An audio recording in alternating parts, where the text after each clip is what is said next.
भविष्य क्या देखते हैं इस किसान आंदोलन का? आंदोलन का भविष्य एकदम ठीक तरीका, लोकतंत्र हमारा मजबूत हो रहा है अच्छा। इससे।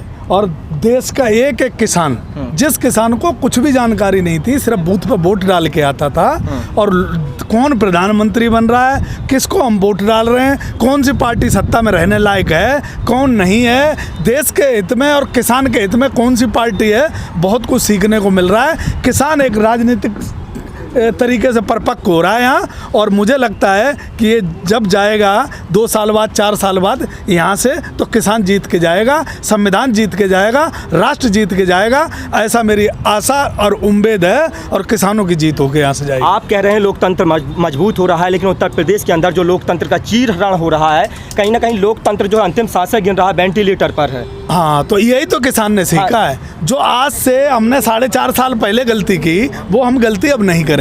और एक एक किसान का संकल्प है पूरे राष्ट्र के किसानों का कि वो गलती अब नहीं करेंगे। हमने ये सोचा था कि जो आ रहे हैं ये सबसे बड़े वाले हिंदू आएंगे और देश को हिंदू राष्ट्र बनाने की कगार पर ले जाएंगे, और देश को मजबूत करेंगे, और देश का जो विकास की पहिया है ना, राष्ट्र को जो है ना निर्माण करेंगे, और विश्व में हमारा जो देश है वो विश्व गुरु बन जाएगा। लेकिन ये तो आए तो हिंदुस्तान और पाकिस्तान लेके आए, लेकिन यहाँ पता लगा हिंदू और मुसलमान लड़ा रहे हैं, बेटियों की आबरू लूट रहे हैं, और रोजगार के नाम पे इन्होंने रोजगार खत्म कर दिए, और आपस में लड़ाने के अलावा इन्होंने अब कुछ नहीं दिया। अगर दिया तो सिर्फ बेटियों के चीरहरण दिए। ये अब किसान समझ गया है, यही तो सीखने आए हैं। हिंदू अभियान तो चलाया है ना, बेटी बचाओ अभियान चलाया, बहुत बढ़िया चल रहा है।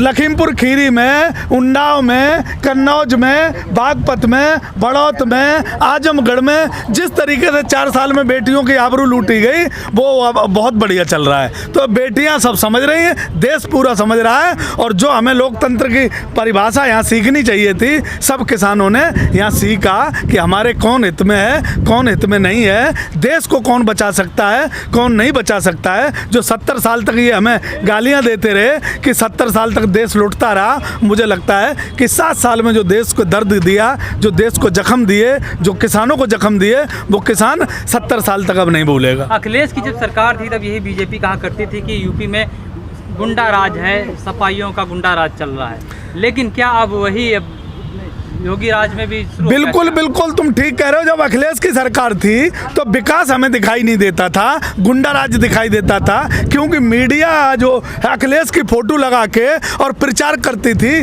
कि आज देख लो उस बेटी के साथ ऐसा हो गया, आज उसने उसको टक्कर मार दी, आज उसने उसको अपहरण कर लिया है। लेकिन आज मीडिया की हिम्मत नहीं है, मीडिया की ताकत नहीं है, और मैं कहता हूँ कि मीडिया की औकात नहीं है, जो बाबा योगी आदित्यनाथ जी की फोटो लगा के, और जो लखीमपुर खीरी में हुआ, जो कन्नौज में हुआ, जो आजमगढ़ में हुआ, जो बागपत में हुआ, जो बड़ौत में हुआ, बेटियों को सुरक्षा के नाम पे अब बाबा योगी आदित्यनाथ की फोटो लगा सकें, ये हिम्मत मीडिया में नहीं है। लेकिन वो लोकतंत्र था अखिलेश यादव जी के ज़माने में, उसमें सबको फोटो लगाने का अधिकार था, मीडिया को और हर आदमी को अपना कहने का अधिकार था। आज वो अधिकार छीन लिया गया। जो हमारी दलित बहनें जो आज पर्चा भरने गई, उनके चीरहरण किए गए, उनके पर्चे फाड़ दिए गए, उनके अपहरण कर लिए गए, अभी तक लोग वो अपने घरों तक नहीं पहुंचे। यही योगी सरकार में जो दंगाई हुआ करते थे, जो गुंडे हुआ करते, उनके फोटो चप्पा करके उनके यहाँ कुर्की कर दिया करते थे। तो कौन ये कुर्की कर दिया? किसके कुर्की करे?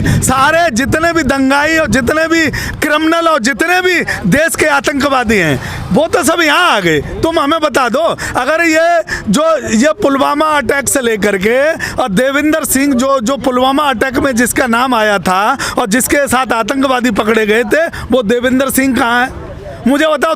ध्रुव सक्सेना कहाँ है? वो इनका रिश्तेदार है। तो ये जो देश के साथ साजिश करते रहते हैं, वो भारतीय जनता पार्टी के उनसे कहीं ना कहीं कनेक्शन रहते हैं। भारतीय जनता पार्टी देश से मतलब नहीं रखती, देश के लोगों से मतलब नहीं रखती, हिंदुओं से मतलब नहीं रखती, सिर्फ रखती है तो सत्ता की भूखी है, सत्ता से मतलब। भारतीय जनता पार्टी नारा देती है सबका साथ, सबका विकास और सबका विश्वास का, और सबका साथ कर भी रही है भारतीय जनता पार्टी। ये कह रही है भारतीय जनता पार्टी ने ये नारा दूसरी पार्टियों से चुरा के और सत्ता में आई है। भारतीय जनता पार्टी का ये अपना नारा नहीं है। भारतीय जनता पार्टी का जो नारा था वो नारा ये है कि यहाँ पूंजीवादी लागू करो, अडानी अंबानी को सक्रिय करो, देश का मालिक अडानी अंबानी को बनाओ, और यहाँ जो है मनुवादी सिस्टम, जो आरएसएस का सिस्टम है, वो इस देश में लागू हो। सत्ता में आने के लिए सबका साथ सबका विकास उन्होंने कहा था, सत्ता में आ गए। अब सत्ता के बाद तुम मुझे बता दो कि एक भी इन्होंने कोई काम किया हो सबका साथ सबका विकास वाला, कोई काम नहीं किया। आरएसएस के इशारे पे इन्होंने काम किए और मनुवादी व्यवस्था जो आरएसएस की है वो लागू किया, और इन्होंने सिर्फ गरीब को गरीब किया और अमीर को अमीर किया। ये इनकी प्लानिंग है। आपने आरएसएस की बात की तो लगे हाथ में आपसे सवाल पूछ लेता हूँ। आरएसएस के जो सरसंचालक हैं मोहन भागवत का भी बयान आया और उन्होंने कहा कि मुसलमान भी इस देश का हिस्सा हैं, और जो मुसलमानों की लिंचिंग करते हैं या मुसलमानों को देश से बाहर जाने की बात करते हैं वो हिंदुत्व नहीं हो सकते, हिंदुत्व के विरोधी है। तो मोहन भागवत जी ने अब क्यों बोला जब भारतीय जनता पार्टी अब ये समझ रही है कि उत्तर प्रदेश में चुनाव आ गया है, इतनी लिंचिंगें हुई, इतने देश में जगह जगह मुसलमान मारे गए, और बिहार में तो मैंने यहाँ तक कि देखा कि जब एक महिला को नंगे करके कई किलोमीटर तक दौड़ाया और मारा गया, और बेटियों की आबरू लूटी गई, लिंचिंग की गई। मोहन भागवत जी तब क्यों नहीं बोले? मोहन भागवत जी का पूरा सिस्टम जो है, अब उन्होंने जो बोला है वो चुनाव से प्रभावित होकर बोला। चुनाव के लिए भारतीय जनता पार्टी को लाभ पहुंचे, उन्हें मुसलमानों से नफरत है, देश के दलितों से नफरत है, देश को जो बहुसंख्यक एक बहुत बड़ा तबका है उससे नफरत है, जो हमारी ओबीसी एससी एसटी है सबसे, सिर्फ उनको आरएसएस के जो 2 करोड़ लोग हैं पूरे देश में उनसे प्यार है। सबको वो मजदूर और मजबूर बनाना चाहते हैं, उनका देश से कोई प्यार नहीं। ये सब चुनावी भाषण है, इनको मैं बिल्कुल नहीं मानता। ये चुनाव के स्टैंड लिए हैं। तो आपको लगता है कि मोहन भागवत जो है 2022 के विधानसभा चुनाव बिल्कुल पहले भारतीय जनता पार्टी की पिच तैयार कर, मोहन भागवत जी भारतीय जनता पार्टी की पिच तैयार कर रहे हैं, और ऐसी पिच पे वो अपना कहीं ना कहीं गेम फेंकते रहेंगे, बॉल फेंकते रहेंगे, जो कि मीडिया में एक चर्चा का विषय बनता रहे। मीडिया को जो बेटियों की आबरू लुट रही है, बेटियों की इज्जत लुट रही है, इतने अपहरण हो रहे हैं, बलात्कार हो रहे हैं, कांड हो रहे हैं, जो गोलियों से दागे जा रहे हैं लोगों के दिन दहाड़े, जो उत्तर प्रदेश में एकदम जंगल राज्य है, उसको छिपाने के लिए भारतीय जनता पार्टी कहीं ना कहीं से कुछ ना कुछ बुलवाती रहेगी। चाहे संघ संचालक से बुलवाना पड़े, चाहे ओवैसी से बुलवाना पड़े, चाहे वो किसी से भी बुलवाना पड़े, भारतीय जनता पार्टी ऐसे काम करती रहेगी। क्या उत्तर प्रदेश में जब बीजेपी की सरकार नहीं थी, क्या उससे पहले लिंचिंग नहीं होती थी? लिंचिंग भारतीय जनता, सुन लो मेरी बात, उत्तर प्रदेश में जब योगी आदित्यनाथ जी की सरकार नहीं थी, जब लिंचिंग होती थी तो उसको सजा मिलती थी, और वो सजा ऐसी मिलती थी कि दोबारा हिम्मत नहीं करता था। अब भारतीय जनता पार्टी में जितनी लिंचिंग हुई है उनका सम्मान किया जाता है, और एक देश के मंत्री सम्मान करते हैं। और बता दूं, जो यहाँ बुलंदशहर में इंस्पेक्टर मारा गया था, वो इंस्पेक्टर का भी इन्होंने, हिंदू था ना, वो तो ठाकुर खानदान से आता था, लेकिन उस इंस्पेक्टर के बच्चों का दर्द आज पूछो जाके, तो वो इंस्पेक्टर को मारने वाले भी आज सम्मानित किए गए। इस भारतीय जनता पार्टी का कोई नहीं है। भारतीय जनता पार्टी और आरएसएस सिर्फ सत्ता में रहना जानती है, सत्ता का लाभ लेना जानती है। कुंडा के अंदर डीएसपी जियाउल हक को मारा गया था, जिसमें राजा भैया को अभियुक्त बनाया गया था। उनकी जो पत्नी थी उन्होंने खुद कहा था कि राजा भैया ने मरवाया है, लेकिन उन्हें समाजवादी पार्टी में ही मंत्री बना दिया जाता। कैसे देखते थे? राजा भैया जेल गए थे नहीं गए थे? मुझे पहले ये बताओ, राजा भैया जेल गए थे नहीं गए थे?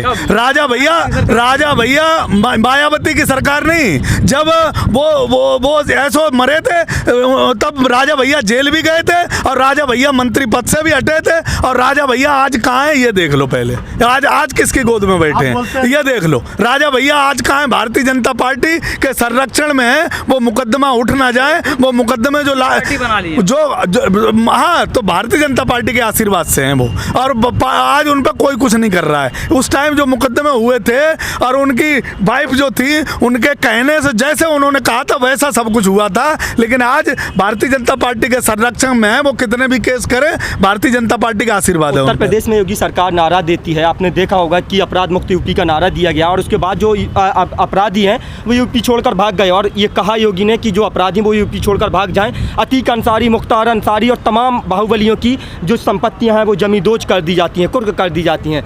किस नजर नहीं, उनकी उनमें कमी है ना। हाँ। वो वजूद वाले लोग हैं। हाँ। वो भारतीय जनता पार्टी की शरण में नहीं आना चाहते हैं। अच्छा। जो भारतीय जनता पार्टी की शरण में आ गया वो एक ऐसा है कि वो क्लीन चिट हो गया। जैसे बाबा योगी आदित्यनाथ जी ने अपने 25 मुकदमे वापस ले लिए। कितना बड़ा क्रिमिनल हो, देश का आतंकवादी भी हो, लेकिन वो भारतीय जनता पार्टी में अगर आ गया तो उस पर कोई दोष नहीं है। वो सारे दोष मुक्त हो जाते हैं भारतीय जनता पार्टी की मशीन में आते हुए। मुख्तार अंसारी जो था वो क्रिमिनल है। भारतीय जनता पार्टी में कोई भी क्रिमिनल आ जाए, कोई भी आ जाए, भारतीय जनता पार्टी सिर्फ इतना जानती है कि जब भारतीय जनता पार्टी के लोगों में आना तो भारतीय जनता पार्टी उसे दोष मुक्त कर देती है। भारतीय जनता पार्टी के लिए कोई क्रिमिनल नहीं है जब उनकी सरकार में आ जाए। भारतीय जनता पार्टी ने तमाम ऐसे लोगों को, ऐसे सोशल एक्टिविस्ट को जो भारतीय जनता पार्टी के खिलाफ बोल रहे थे, आपने भी कहा कि योगी आदित्यनाथ जो है अपराधी थे, 25 मुकदमे हटा लिए। आपको डर नहीं लगता कि योगी सरकार आपके ऊपर यूएपीए लगा कर यार आपको जेल में डाल उत्तर प्रदेश में लाखों किसान मार दिए, 500 तो हमारे यहीं शहीद हो गए और 10-20 हजार मर जाएंगे तो क्या फर्क पड़ता है।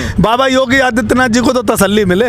अगर सच्चाई कहने से अगर मौत आती होगी तो मुझे लगता है कि सबसे पहले किसान की मौत आएगी, क्योंकि सच बोलने से किसान कभी पीछे नहीं हटता। तो किसान तो ऐसे रहेगा ही नहीं, देश में सब मर जाएंगे। तो किसान सच बोलता है, किसान राष्ट्र हित में काम करता है, किसान राष्ट्र के लिए जीता है और अपनी जितनी औलादें होती हैं वो राष्ट्र के लिए देता है। किसान पे कोई फर्क नहीं पड़ता, सच बोलेगा, इल्जाम कुछ भी हो। भारतीय जनता पार्टी की पंचायत चुनाव की जीत को किस नज़र से देखते हैं? भारतीय जनता पार्टी की पंचायत नहीं हुई जीत, वो जीत अधिकारियों की हुई, वो जीत वहाँ के डीएम और एसपी की हुई, वो जीत जो है गुंडई की हुई, वो जीत लोकतंत्र की नहीं हुई। लोकतंत्र आ रहा है, जीत उसे नहीं कहते। हम ये मानते हैं कि लोकतंत्र का अपहरण हुआ है। ये अपहरण अब जनता जब डायरेक्ट वोट देगी तो इसका जरूर बदला लेगी।